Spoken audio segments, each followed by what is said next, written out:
Alright, what's going on everyone? It's Super here, and welcome back to another Q&A video. And today we're going to be doing a Q&A on both MK and Injustice. I figured, since I do get a lot of questions about Mortal Kombat, well, not a lot anymore compared to before because, of course, Injustice 2 is the main game, I do still get questions mostly like about MK11 and all that stuff. So I'm always down to talk about that. So what I'm going to do is mix in some MK questions into these Injustice questions as well. So if you guys do have any Mortal Kombat related questions, leave it down in the comment section as always, or just any questions in general. I'll try to get them in the next Q&A. Still got backlog of many questions, so I'll try to answer as many as I can today. Alright, so first I'm going to start off with just answering general questions that I get a lot. But before I do that, I just want to mention, you guys know I'm a huge Dragon Ball fan. And of course, yesterday was actually the 1 hour special for Dragon Ball Super 109 and 110, where Jiren fights versus Goku. And just wanted to throw this in there. I thought the special was beyond my expectations of amazing. Like, I literally got emotional so many times during this episode, especially when Goku transformed. I think it's one of the best transformations of all time. Just because the actual animation was amazing, and the God of Destruction feeling emotional about Goku possibly having died, and then he rises from the ashes in this new Ultra Instinct form. It was just amazing. Like, if you guys are on the fence about Dragon Ball Super, you've never watched it or anything, watch episode 109 and 110. Just the animation of the fight, the music and everything, it was just perfect in my opinion. So just want to throw that in there because a lot of people were asking me, because everyone knows that I'm a huge Dragon Ball fan. So definitely go watch those. Alright, so now a couple general questions here. A lot of people ask me where I'm from, because you guys know I do have the accent comes across sometimes, the Latino accent. I've actually masked it quite a bit over the last couple years. Like, when I first started making YouTube videos, you could tell that I had an accent, but I've worked on it and it's been disappearing over the years, but it still comes across. It's just a natural thing. So I was born in Honduras. And I came here to LA with my parents when actually my dad had already come to LA, and then he got he managed to get our visas and our papers and everything to move my mom and I when I was around 2 years old or 3 years old, I want to say, somewhere around there. So I've been living here in Los Angeles ever since, but originally I'm from Honduras. All right, moving on here. Do I think Pennywise is going to be DLC for MK11? Oh, yes, I do. And my mentality definitely changed after this It movie came out, because first I was like, man, I really want Tim Curry to be the voice actor for the MK game, and I want the design to be mostly based around Tim Curry. But the Tim Curry version, although scary, was definitely more of a it had a lot of comedy in there, a lot of jokes in there. But this new It movie with Bill Skarsgård is actually a lot scarier and a lot more serious, which would fit in better for the MK universe, which of course would fit in perfectly because it's the newest movie. It's hot. It's one of the I think it was the highest grossing horror movie of all time in the first weekend, something like that. I know it broke a ton of records. A lot of people had a lot of good things to say about it. And Bill Skarsgård gave a great performance, which I'm very happy about. I hate when people compare performances. I don't compare performances. Tim Curry was amazing as Pennywise, and Bill Skarsgård was amazing. Like, both of them have their own unique Pennywise, and they both work, which is a beautiful thing.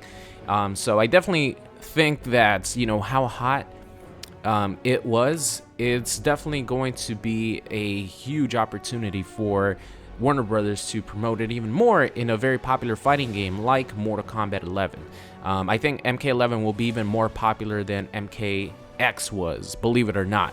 There's going to be a lot of hype around the next Mortal Kombat game, as there always is.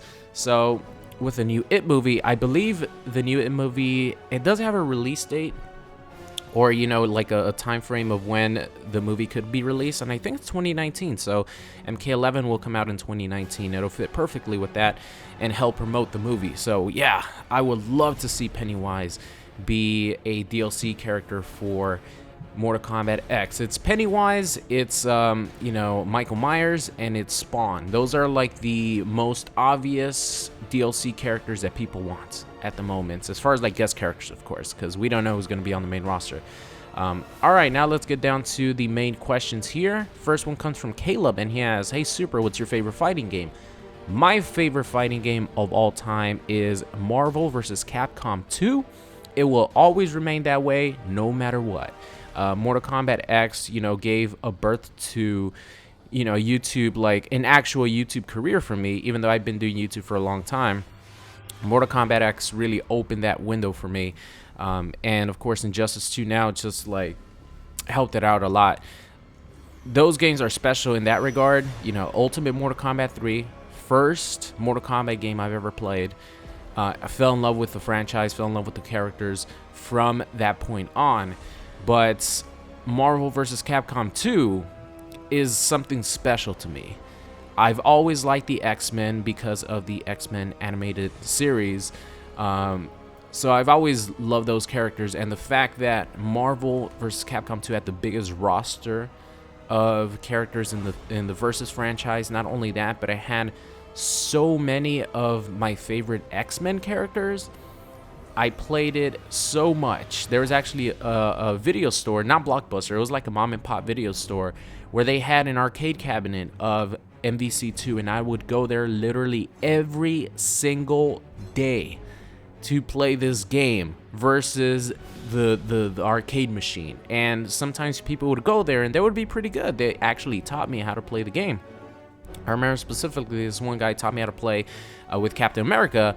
Never really, you know, liked this playstyle too much, but it was cool to learn these new characters from, you know, people who were much older than I was. I was around maybe 12 at the time, somewhere around there, maybe like 10, when this game was, when I first started playing MVC2. So yeah, Marvel 2 is definitely my favorite game of all time, no question. Like, it's not even close, and it will probably always stay that way. Mysterious asks, would you rather have Deathstroke or Deadshot in Injustice 2 if you could choose? Oh my god, I would 100% rather have Deathstroke. Deathstroke was a problem in the beginning of Injustice 1 because, you know, the netcode was so bad you couldn't really react or move forward to his zoning, his low gunshots. And not only that, but the movement speed in the first Injustice game was really, really bad.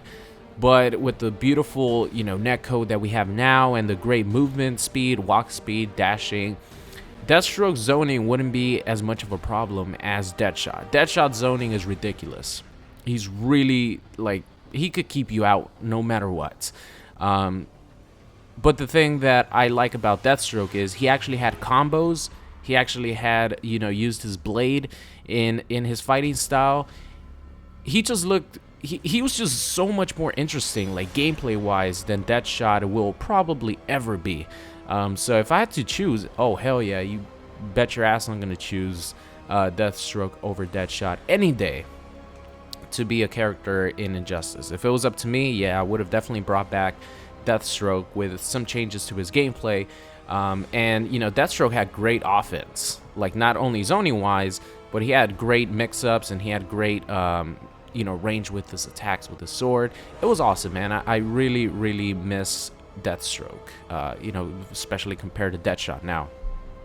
Let's see, next question here comes from Freezer Cut or Freezer Wrecked. If you played competitive match for money at a tournament, or if I play competitively in tournaments, what character would I play? Oh, definitely play top tier, no question. If I'm gonna spend money to go to tournaments, you know, because they're not cheap. You have, depending on where you travel, you know, it might not be close to your region. You got to pay for a flight, you got to pay for a hotel, you got to pay for the entry fee to get into the tournament.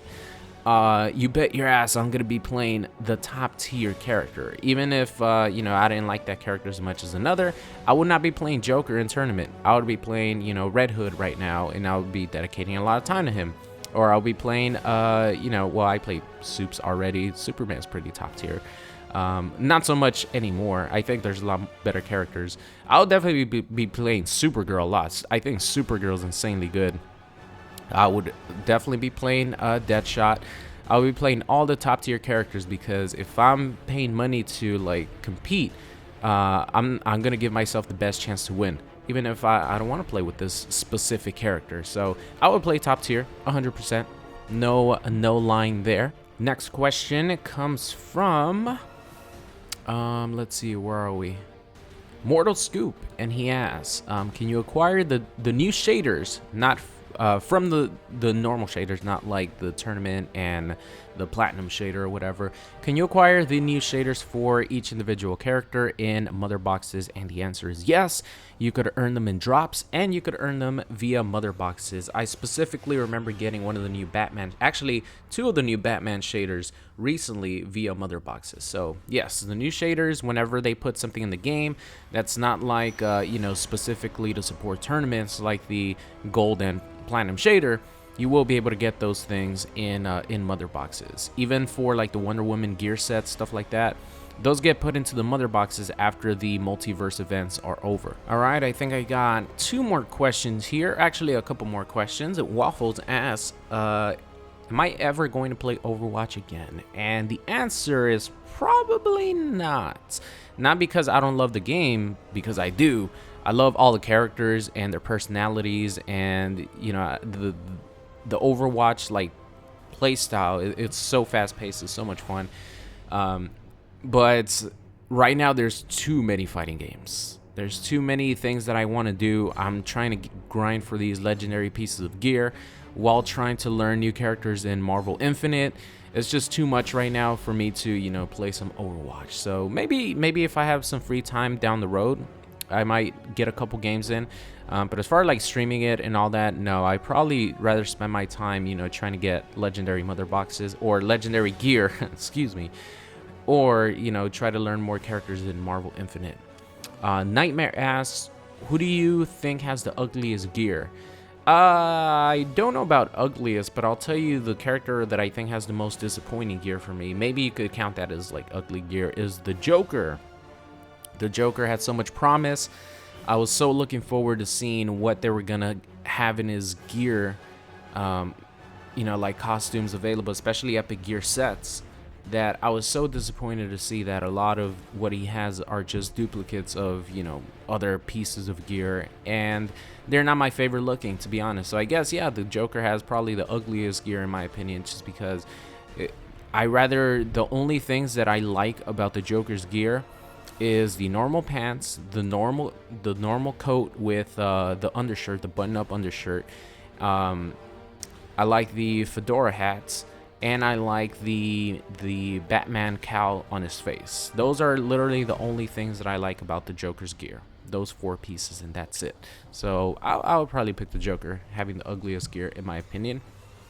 And I think that about does it. It's almost 14 minutes long. So let's cut the Q&A here. I have a lot of more questions to go through in the next Q&A, but thank you guys so much for watching the video. I hope you guys enjoyed it, and I will see you guys next time. What's going on? It's Super here, and thank you for watching today's video. I hope you enjoyed it. If you did, make sure you guys subscribed if you are not already. Also, check out any of these videos linked at the top. Thank you for watching, and I will see you guys next time.